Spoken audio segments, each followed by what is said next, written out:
walked in. You can feel evil emanating from the scene.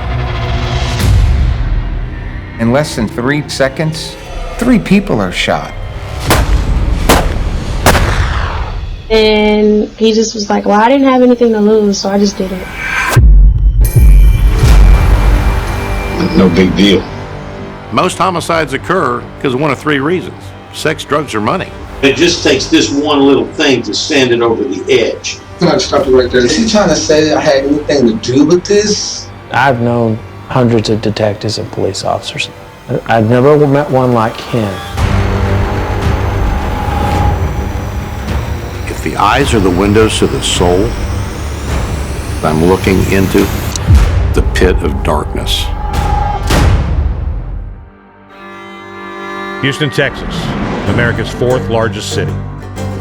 I served as a homicide detective with Houston's finest for over 23 years.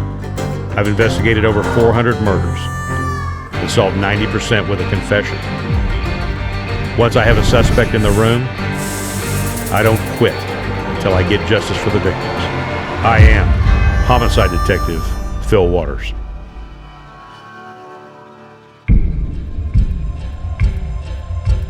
I've talked to suspects who did an evil thing, but this was one that was going to be in my mind for the rest of my career and the rest of my life.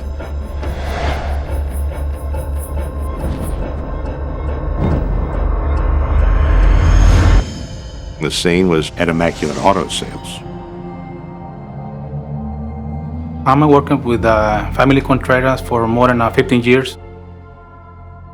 I did mechanic work. I love the Contreras family, Tony, Jesse, and Casey, because they take care of me like I'm part of the family. Tony is focused more on the vehicles. Jesse more on the paperwork and sales. Casey is Tony's son. He worked part-time to go to school. That day, Flacco had been working in the shop. He had to leave for a short time to go pick up a part. Then he comes back to deliver a receipt. It's probably around 11 is when everything happened. I stopped at the office. I open the door. The first thing when I see is Casey's laid down in the chair. I see just blood coming on the face. And I started looking around and I see Tony on the floor. And that's when I see Jesse's body on the floor. I heard Casey still breathing. Houston 911, do you need medical, police, or fire? Yeah, police, somebody come and shoot the people over here on the place when I'm working. Are they awake? Are they conscious? The floor is blood everywhere. Then I turned it back a little bit and I was looking the front door. And that's when I saw the guy. He tried to cross through the office. Flacco ran into this man in the street and he locked eyes with him.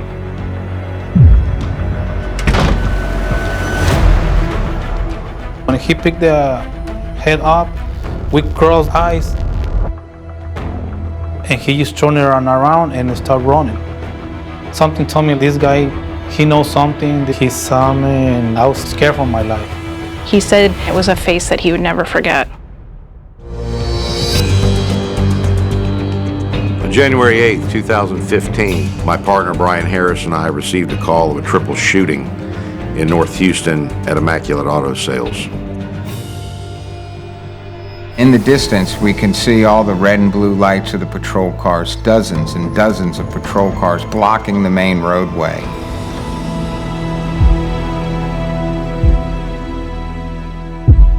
And this is a brutal murder scene in midday. There was such a palpable atmosphere of evil the minute we walked into the room. In the far corner is one body, Tony Contreras. In the center of the room is the second body, Jesse Contreras, Tony's brother. And then there's a third desk that's empty. Casey Contreras was sitting at the desk that was unoccupied. I found out that he had been transported to the hospital by ambulance. Casey is Tony's son. We've got 2 generations here of family members.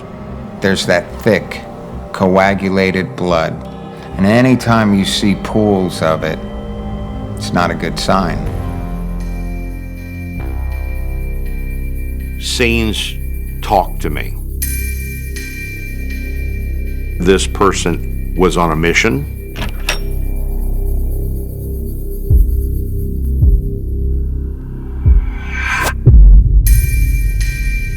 They were moving and shooting. Moving and shooting. Fired 6 shots. My belief was that this happened in less than 2 seconds. But if there's one thing that stood out when you walk into that room, is a distinct smell of gasoline. I see puddles of the gasoline. Maybe someone was going to burn the place down. Jesse and Tony don't have any wallets. But the strange thing is that they have cash. There's cash in their pockets. Now, this starts wheels not just turning, but spinning. It has the appearance, to use the vernacular, of a hit. Were the wallets missing because the person who committed this needed to take some means of identification back to whoever it was that began this hit? As we look around, we notice that there are cameras. No matter where you go, there are cameras. And I'm thinking, here we go. We're going to see what happened. Unfortunately, when I try to do a playback with the DVR, it doesn't work. So we've turned them over to our forensic video people. In the meantime, a decision is made at that point to send Flacco down to our sketch artist and see if he can put together a face of this evildoer. Now try to describe his eyes. I was see his face. He was a black man and he wearing like a baseball hat, a straight hat. He wearing like a war jacket, blue jeans. And so we put out that description to the patrol officers in the area. Brian is talking to the family members. We're starting to get some background on our victims. I'm Ruby Cabell. I'm one of the youngest of 9 children. Tony and Jesse were my brothers. I got a phone call that the boys had been shot and that Casey was at the hospital. Brian, Tony's oldest son, came over and picked me up. He says, Ruby, you do know that this could be really bad.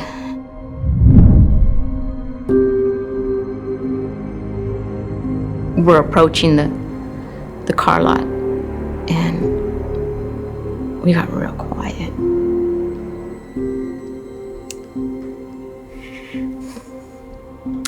You could see all the media, the lights and the flashing lights. Heartbreak and tears for family members who gathered outside a used car dealership after 3 of their loved ones were shot. As we drove closer, I saw the crime scene, the yellow tape. And I just ran out, jumped out of the car, and it was moving. And I ran, and I just wanted to see my brothers. But I was running to the car lot, and the family stopped me. They said, Ruby, it's a crime scene. You can't go. I just want to see my... I said, I want to see them. My God! No! Oh my God! Family members were overwhelmed with sadness as they watched while officers canvassed the scene. We're just at the beginning stages of looking at the lives of our victims. We'll look at their history, their past, and dissect who they are. We grew up in a 2-bedroom, small house. We were born at 1-year intervals. So I'm the youngest, and my oldest brother is 9 years older than me. When Tony walked in the room, everyone knew it, because he was going to walk in and everyone was going to be laughing real soon because he was just that way. He hated to see people who were not happy. Jesse was my twin brother, so was my best friend, and it's very hard for me to talk about Jesse. I turned to Jesse for advice way more than he turned to me because he just understood how the world worked, even though he never graduated from high school. There was a large segment of the neighborhood we grew up in that was underserved by car salesmen because they didn't have credit. My brothers, Jesse and Tony, took people that no one else would cater to, and they sold them cars and gave them a second chance, or maybe a third chance. Casey is Tony's son, just had baby twins. He had this young, innocent demeanor and this smile that would light up a room. We knew that Casey had been transported by ambulance to Ben Taub, which is the major trauma center in Houston, Texas. We were hopeful that we were going to be able to talk to him at some point in time. Casey could provide all the answers, but we're concerned, will Casey be able to talk? So we really focused with Flacco on the description of this black male as having a baseball hat on, a work-type jacket, and they're literally searching for this person. And lo and behold, they bring somebody back. He's wearing a ball cap, got a jacket on. My gut was telling me he's the guy in the work-type jacket, dark skin, ball cap. It's gotta be him.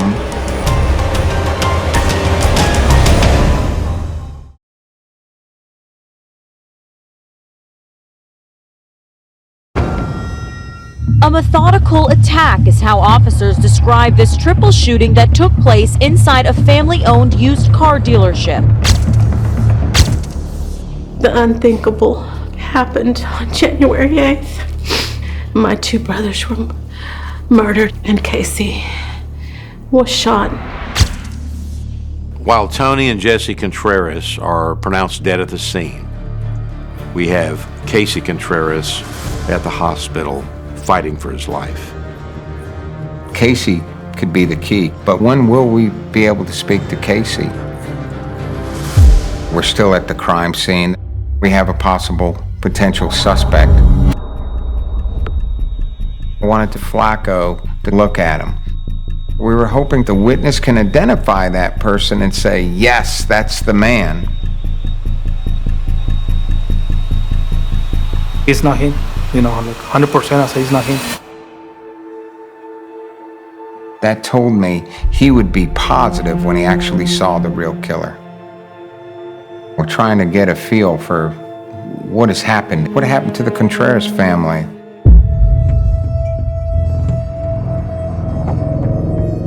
Now Casey was able to respond to touch. He wasn't able to talk because he was intubated. The security is very, very tight. He's registered under a fake name. They won't let anybody in there because they don't know who's done this. This looks like a planned execution for unknown reasons. Casey's clearly going to be a key witness. We were hopeful that his survivability would allow us to be able to talk to him. We get the call that Casey, his condition has turned for the worse. Casey never regained consciousness. We thought he would, but he never did.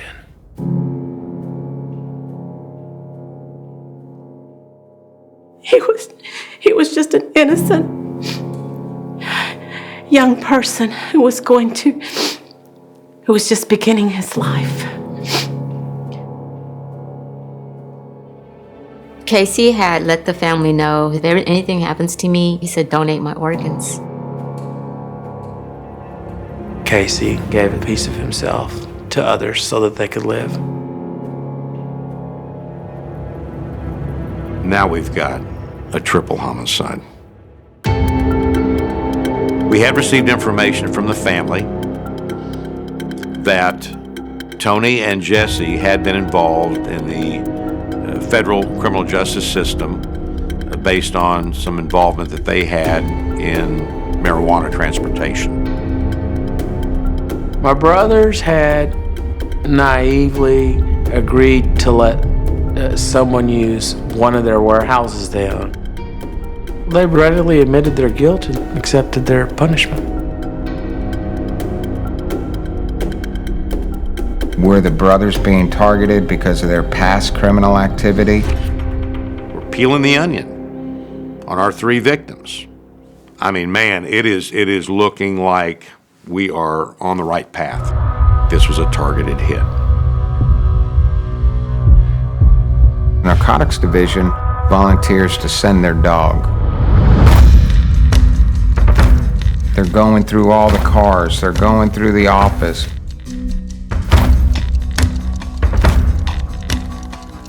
At this point, pick your federal acronyms, HIDTA and DEA, FBI. We've got them all in here. And the long and short of it is, we find nothing connecting them to any kind of narcotic drug activity. Nothing. Zero, zip, nada. My cell phone is ringing. It's an FBI agent that I know. The DOJ was concerned that perhaps that this was a revenge-type killing, sending a message to Joey Contreras that all of his family members would be targeted. I was a federal prosecutor.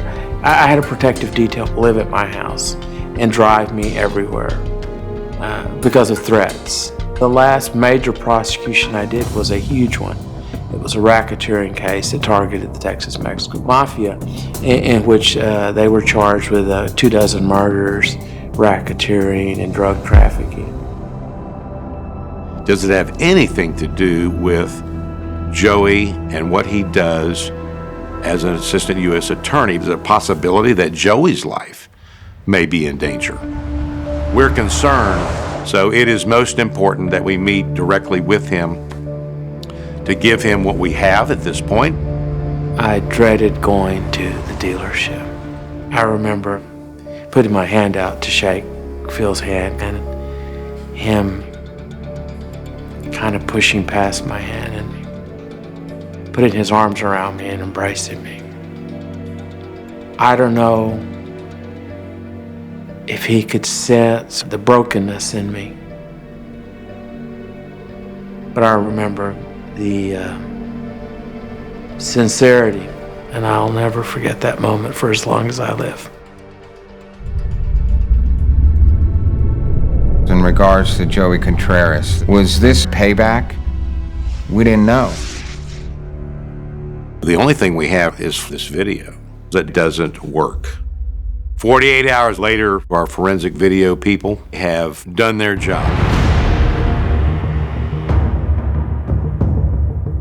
Finally, we get to see the video.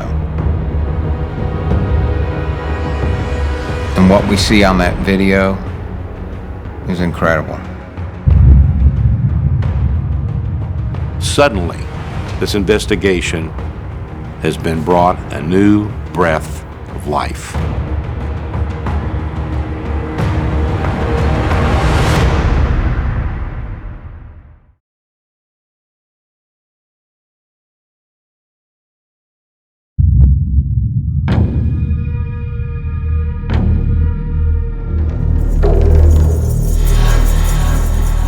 Three members of the Contreras family are executed at Immaculate Auto Sales. Now we see the video. Incredible what it reveals. And I'm like, holy crap.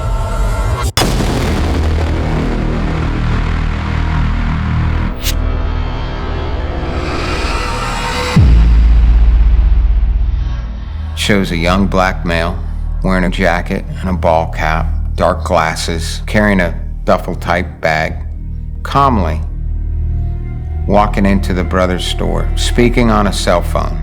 The brothers don't even pay any attention to him. Casey is sitting at his desk, conducting business, and then we see Jesse, who actually walks up to the bulletin board, posting something, and then he sits down.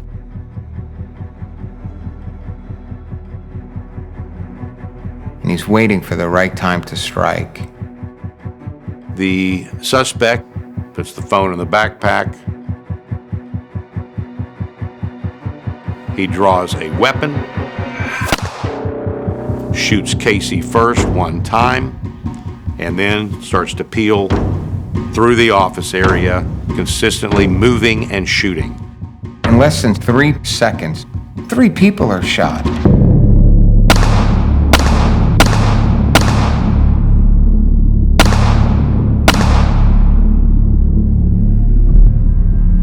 And just like that, 2 brothers deceased. Casey shot in the head. He puts the gun in the backpack and draws a gasoline can. He starts to dump gasoline all over Casey. Casey is moving in the chair, back and forth, while this animal tries to ignite a fire. He's gonna light it, gonna light it, gonna light it, knowing Casey's still alive.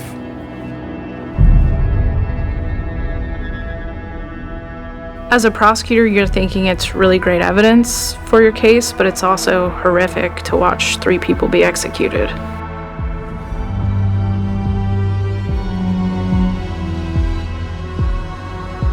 As the killer runs out the front of the store, Flacco is now coming in the rear of the business. Flacco is stunned. I can't believe what I'm seeing here. The minute he steps out the door, we now see our suspect, who is walking back to the business. The only reason he would be returning would be to burn that business down to destroy any evidence.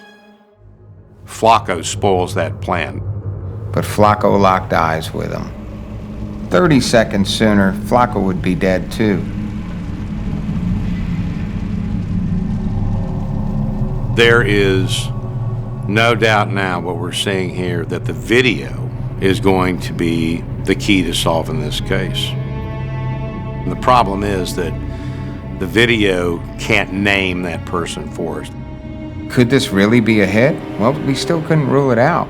Was it somebody in a cartel or a gang that hires out one local gang member to carry this out? Who is this person that we're dealing with? We're checking out every avenue that we can find.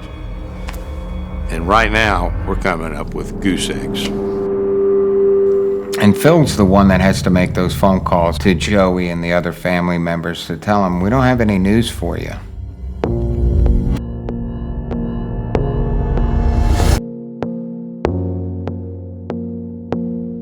He said, Joey, I'm going to catch this man.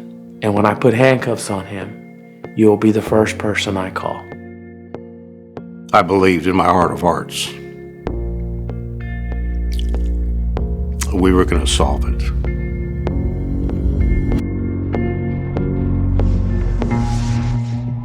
I get a phone call from a female caller.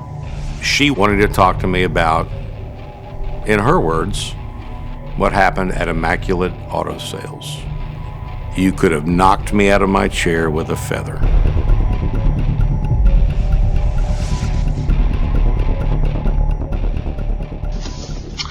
Okay, Ariana, first off, I want to tell you, I can't even express how appreciative we are that you made that phone call. Most homicides occur because of one of 3 reasons: sex, drugs, or money. There's nothing better than a woman scorned.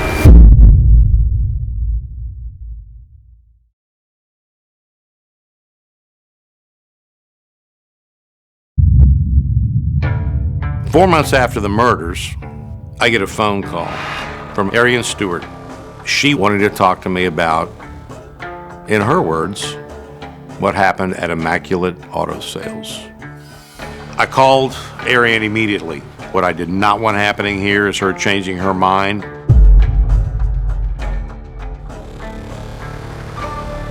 In the room with me is Ariane. Am I pronouncing it right? Mm-hmm. Ariane tells me about her ex-boyfriend. His name is James Tinsley. We were together for about 3 years, and then April of 2014, I had a child with him. Okay. We went our separate ways because we weren't getting along. Like, he went crazy as soon as we left him. Because we are all he has. So he's kind of started doing whatever off the chain a little bit. James called her around February, March, a month and a half after the murders. And the first time you hear anything from him about Immaculate is a month and a half later? Sometime, yeah. And I was in the middle of sleeping when he called me. James Tinsley tells Ariane to look up Immaculate on her phone, and she immediately asks him, "Did you do this?" To which he responds, "Yes." I didn't have anything to say. I was crying because I'm like, you have a whole daughter. Like, why would you do something like that? Like, you're just messing yourself up. You're going crazy. In 2013, James and Ariane had purchased a 2003 model Mitsubishi Galant, silver in color. 7 months later, James and Ariane split up, and James quits making car payments. He just explained why he did it, really, not necessarily he was sorry for doing it. He did it because he was mad at them about the car situation. The car had broken down and went to Joe's garage for repairs. Well, when Joe's garage had fixed the vehicle, they told Ariane and James Tinsley that it was $200 in repairs to get the car back, and they didn't have the money. When Immaculate found out, they paid the $200. What happens to the car that gets Immaculate involved in this conflict with James? So May, he got fired. Okay. And so he didn't have a way to pay the car note, and the car was in the shop. They were like, what we can do is go pick up the car ourselves, pay for it to get out the shop, and then he said that we'll hold it here until you come up with the money to get it. He just had to make good on his payments, and he'd get his car back. James didn't do that.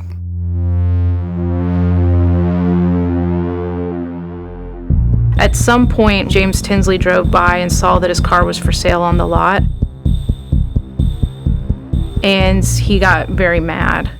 So he calls up there and he's like, hey, what's going on? Like, why is my car on the lot? For sale. Okay. Yeah.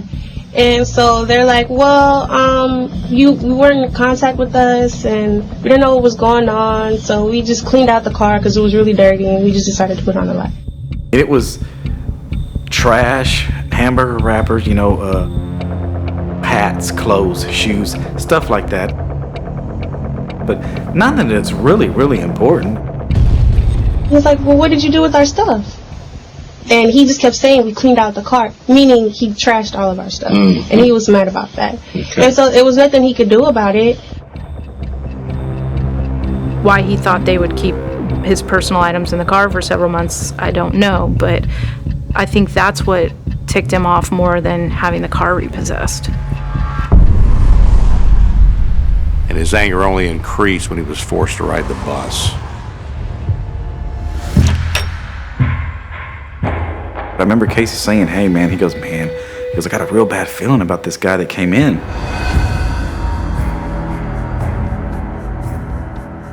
The way he was talking to Dad and talking to everybody. I was like, oh, Casey, it's, how people are, man, you gotta ignore him.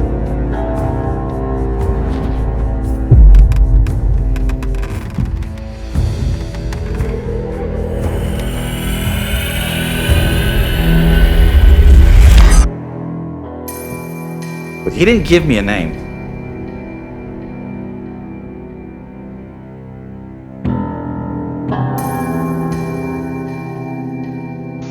And then he just was like, well, I didn't have anything to lose, so I just did it. And that was it. He thought he was going to get some money out of it. James says he went in, shot them in the head, and all he got out of it was $100. I said, Phil, why isn't she coming forward sooner? He said, look, man, she's scared. She was afraid of him. He's like, ever since I left, he's always said, you better not talk to any other man because I will kill you and him. He had punched her, he had choked her, he had threatened her life with a knife. He even threatened her when she was pregnant. I was just like, yeah, you're not going to ruin my life. We're not together. He was scrolling on my Facebook and he's like, who are all these dudes? It was like 2 or 3 in the morning. He just came up to the house, staking out, telling me to come outside. I'm like, no. And 5 days after that, James contacted Ariana again, wanted to apologize for the threats and wanted to show his good intentions by bringing some diapers for their 1-year-old daughter. It was clear that the offer of diapers was the lure. We said to meet him at across the way at this church. It's just me and my daughter. I don't want to leave her in the house by herself. Sure. Is he by himself? No, he's with his sister. So he got out the car, pulled his arms out like he wanted to give my daughter a hug. And he grabs their child and takes off with the baby. And he goes up and snatches your daughter and gets in the car and he's gone. Yeah. It was the last straw, the point of no return for Ariane, where she knew that she needed to go to the police. Ariane reports this kidnapping. She's told, unfortunately, after she makes the report, that because James is the father of this child, there's not a whole lot the police can do. The second phone call she makes is to me. Is it enough to get a warrant for James Tinsley? We call our go-to DA. It's not enough. You got to give us more than scorn women. So we take the photo array to Flacco. And he's looking at it. His hands are shaking. First, they let me see only 3. When I see the picture, the first, my mind started to go back on the day when that happened. And I can see where his eyes are going. When I see his eyes, it's the guy. 100% this is him. And who does he pick? James Tinsley. I obtained a warrant for James on the harassment on Ariane. We've located him now at Intercontinental Airport, working at a restaurant. Child's nowhere to be found. We're in room, this room number is 144 in the HPD office at Intercontinental Airport in B Terminal. And you are James Tinsley. The fourth. The fourth. Now he's in the fishbowl, and he's sitting in there just exactly as I want him to be. But will he talk to me?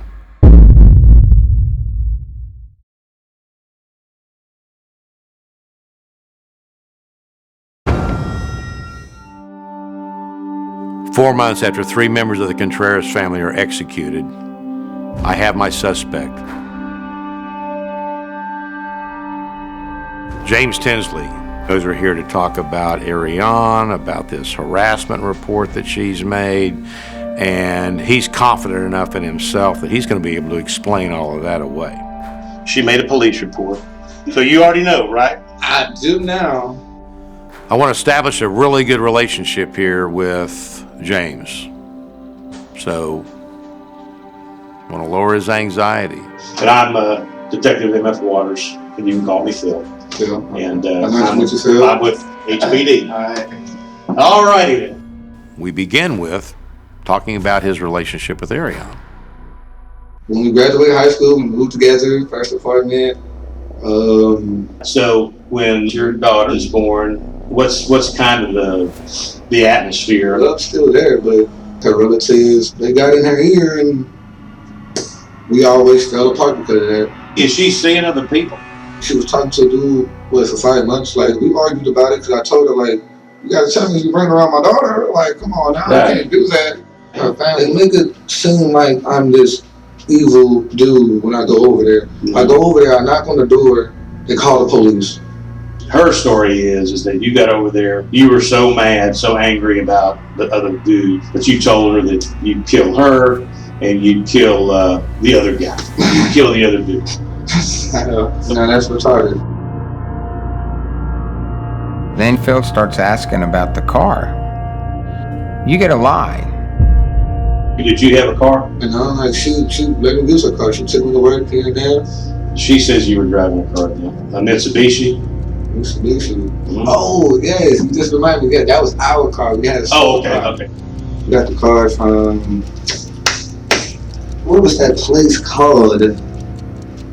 Her cousin referred us to it. I can't say the name. She said that it was Immaculate. Does that sound? That's the name, Immaculate. That sound right? Watching what he is saying, we have inappropriate emoting in a amusing way. And when we get to the car dealership, it is almost constant. You remember who you dealt with there? Young dude. Do you remember their names? No, the deal with the young dude. That was Casey Contreras, the first person that he shot. If the eyes are the windows to the soul, I'm looking into the pit of darkness. Do you remember reading in the paper about what happened to those guys? Yeah, because I seen it on the news at my cousin's house. So, yeah, what's going on? I'm starting to know the changes in the smiles and the laughter. I know that I'm now starting to push the buttons that I want. How much of what happened inside that dealership do you know about? Not much. Because I was on my way to work and I called. I said, hey, you watching the news? Bro. But I thought this was about the custody thing. James is now becoming a little suspicious of Phil. You see a shift in his seat, a deep gasp, especially when Phil totally confronts him. I want you to tell me about what you know about those three bodies inside the dealership. You're investigating me for Immaculate? For Immaculate, that's correct. Wow, my God. Really? Okay. I looked him dead in the eye and I said, correct. Now, I can tell you what, that one word turned up the heat. Can I stop you right there? Sure. So is she trying to say I had anything to do with this? So me and her are now done. Wow. What does Tinsley do? He's mad at this point, and he says, I thought we were here talking about Arion. Not, are you crazy? You think I'm a murderer? Not denying the murder at that particular point in time. He's mad because he thinks he's been had. Now, the other thing we have to do is find the person who did it. We've done that as well. So you have to find him because you're not looking at him. Well, I am looking at him, James. You're not looking at him. He's talking in the third person, right? I am pushing, and I'm starting to see his body respond to his denials. We have you on videotape from the moment you walk up to the place, from the moment that you shoot the three men, from the minute that you walk out. We're going to get, listen to me. So the problem, listen to me. It's not me. The look in the eye bit, I can tell you this, James. I've looked in the eye of many a man that has sat right there in that chair and did the same thing you're doing. You would think that if it wasn't him, let me see the video. He didn't ask that. James looks like a caged animal. He is wanting to leave. And he finally says, I'm out of here. I guess this meeting's over. Okay, well, you're going to have to sit back down, James. I'm not under arrest. You are under arrest. For what? What am I under arrest for? Sit down. Right now, you're going to be placed under arrest for harassment of Ariana. All right? What the hell did I do to her? He has lost everything we talked about for probably 30 minutes about the whole reason we're sitting in this room. And then you're going to be charged with capital murder. What the hell, man? Are you listening to the guy? What the hell? Are you understand? I'm really done talking, guys. You know? No matter what he said, we had him. We had him. And there's more evidence tying him to the capital murders. The bus records show that James Tinsley boards a bus within minutes of the murder at the murder location. And the defendant's cell phone records put him in the area within minutes after the murder.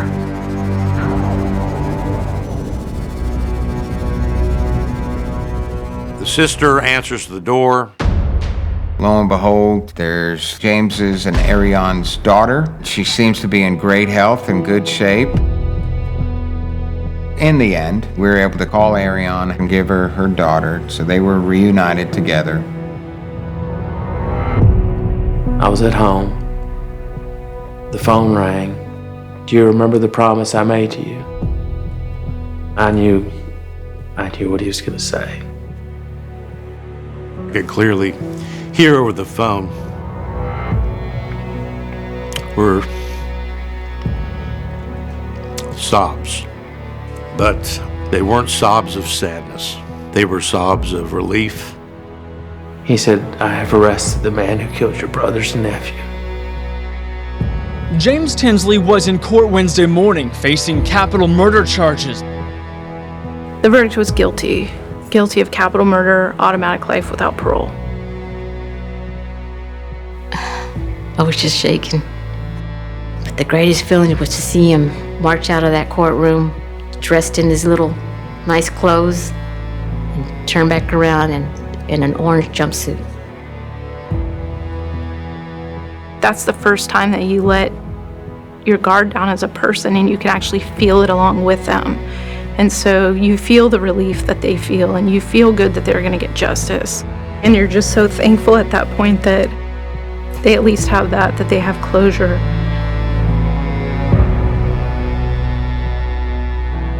I think about my brothers and Casey every single day. There's not ever been a day that I don't think about them.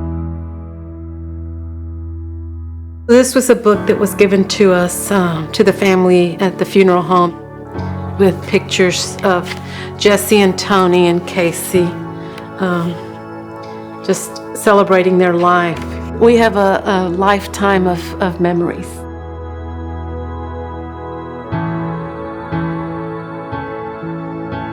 From darkness, light. From light, truth. From truth, justice. With deep gratitude from the Contreras family. And as a result of this horrible act, the Contreras family welcomed me